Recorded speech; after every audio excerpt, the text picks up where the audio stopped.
Yeah, I mean, I bought it at 45,000 miles. That's pretty low. What does that mean? Yeah, 500,000 or 600,000 kilometers.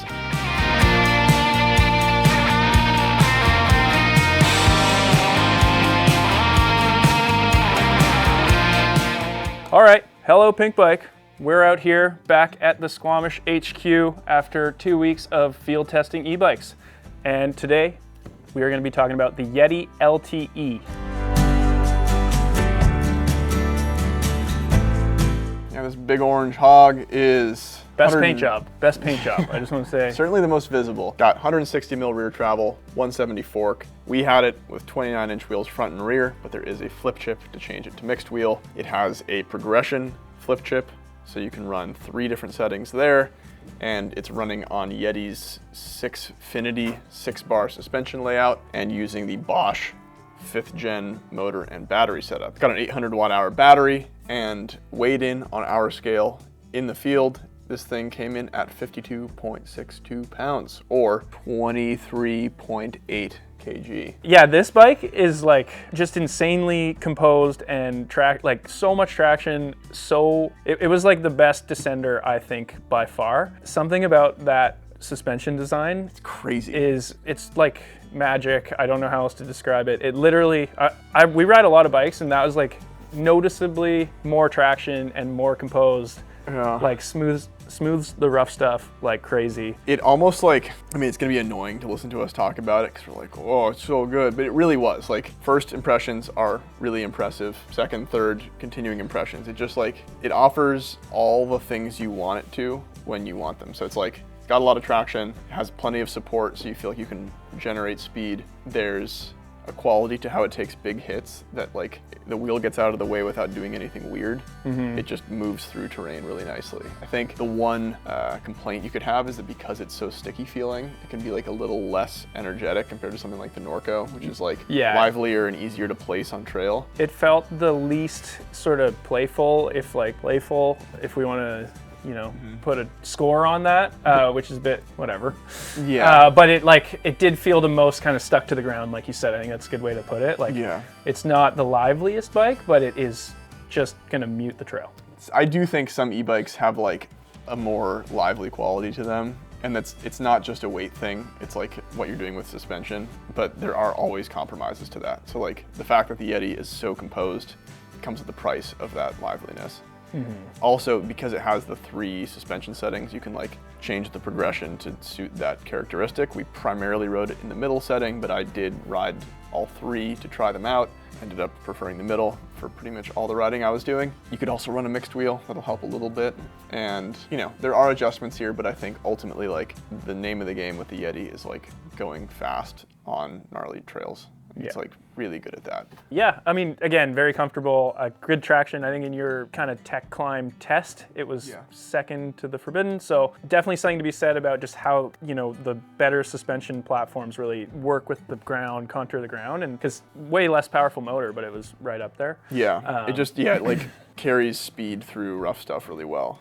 Also talking about climbing and I think general fit, Yeti tends to be more traditional with their geometry. Like they're not pushing the boundaries too much, but I'd say this bike is a bit more progressive for them. The stack is a bit more upright. The reach numbers grow a tiny bit from their last generation of the bike, but overall it's pretty neutral. Like nothing is a standout on the geometry front. Comparing it to something like the Forbidden, which has pretty extreme geometry when it comes to like rear center and to a lesser degree the stack, I don't think either of us really had complaints about the geo of the bike. No, I feel like any geo things get made up for with how just composed the suspension feels. Like, yeah. Even if you are just riding on top of it, it's like so good. They also had a really good setup guide. We touched on Norco's Ride-A-Line, but Yeti had a very comprehensive setup guide that just put me right in the pocket of where, like, it felt good right out of their settings, and I didn't really play with it too much. So yeah, theirs was like, it's competitive with Norco's. I was like a click or 2 off with some compression settings, but the pressures were great. It's impressive, and it even like spits out different numbers for the different progression modes. So it's like they've thought of all the different permutations of the bike, which is nice. I guess one small complaint some people might have is the chainstays aren't size specific. but I would say for the size that we rode, they felt really well balanced. You know, that's the case with a lot of these bikes, is they're not size specific. It just matters as to like which size they're optimized for. So it felt like we were on the optimized size, which was nice. Again, yeah, just some of the amount of like traction and confidence that it gave you was pretty impressive. It is a 6-bar bike, so there are a lot of bearings, but it seems as though Yeti has done a really good job of packaging it in such a way that those don't present too many issues. I had this bike for the first ride ahead of the test, and between that riding and the field test riding, nothing really came loose and presented issues. It was like, I would say, pretty easy to live with. Yeah, and then like we touched on, really good setup guides, so you're gonna be able to get it kind of pretty close to how you should be riding it or would want it without too much fuss. Motor cover, like the bash guard plastic, has a hole in the back that like has to be there for clearance things. But in some circumstances, I noticed that rocks would get funneled in there and create kind of like a maraca situation. So you'd have to pull the cover, dump the rocks out, and then it would be quiet again. But it happened a few times throughout my time on the bike, and I think it's a bit place dependent. It's like not everyone has little marbles everywhere. Marbles, but it was definitely a thing that I encountered. So. One small complaint on the livability there. Yeah, we also totaled the fork, but that's not really Yeti's fault. That was Fox's fault, and they remedied the situation. Pulled it out to ride one day, went to adjust the rebound from his settings to my settings, and it just spun forever. So, not really sure what happened. I mean, some internal component came loose, didn't have a stop, and ultimately we just had to swap the damper. So, a bummer. If I bought a $14,000 e-bike and my fork blew up, I would be pretty pissed. So, that's a bummer, but again, like one of those quality control things that just sometimes crops up when we're doing huge group tests like this. Could you live with the paint job? I like the paint job. Oh, all right. Yeah, I'm down. I think it's sick. Looks like a Tonka truck. But no, I was gonna touch a bit on like battery life. So we went on a big ride, and it kind of ended up being like an Avinox versus Bosch ride. And I chose Bosch and this bike specifically, the Yeti. And we were in similar modes, and I weigh about 40 pounds more than Dario. And I ended up like pushing you home almost at the end. Yeah, your battery fully died. Yeah, I pedaled the dead bike home, and he had plenty left. Yeah, so something about the Bosch system, maybe it's that less power, but it didn't really, like on a big ride like that, it really didn't, like the Avinox bike wasn't miles ahead at all. But the battery life was very good on the Bosch. Yeah, I think for me, like the Bosch balances power and efficiency really well. So kudos to them there.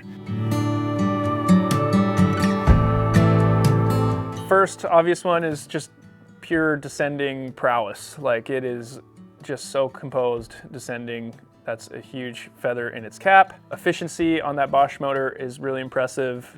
Yeah, and then lastly, I think it's just a really balanced bike in the sense that you hop on it and you feel comfortable right away. So yeah, I think they did a good job. A lot of pros. They did a really good job. Yeah, I mean, cons are kind of nitpicky. It's like, because it's such a traction-rich and composed bike, not the most lively if you want to like pick it up off the ground, hop around. It's also somewhat to do with the weight. I think it came in pretty heavy on our scale, but I would say that like the experience on trail doesn't, at no point were we like, wow, this is a super heavy bike relative to the others. It's just like, it is on paper heavier, but to some people that matters. I think for us, it didn't shake out as being a huge con. Final con, I think like the little like rock maraca thing was kind of annoying, but like that's a nitpick. It's a really good bike. It's a great bike.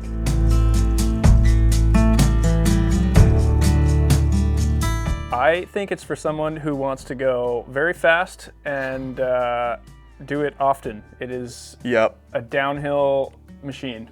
Yeah, I think if you are riding gnarly trails that are rough and demanding of your bike, and you have a skill set that is like pushing your bike, this is a really good choice. I was really impressed by this thing.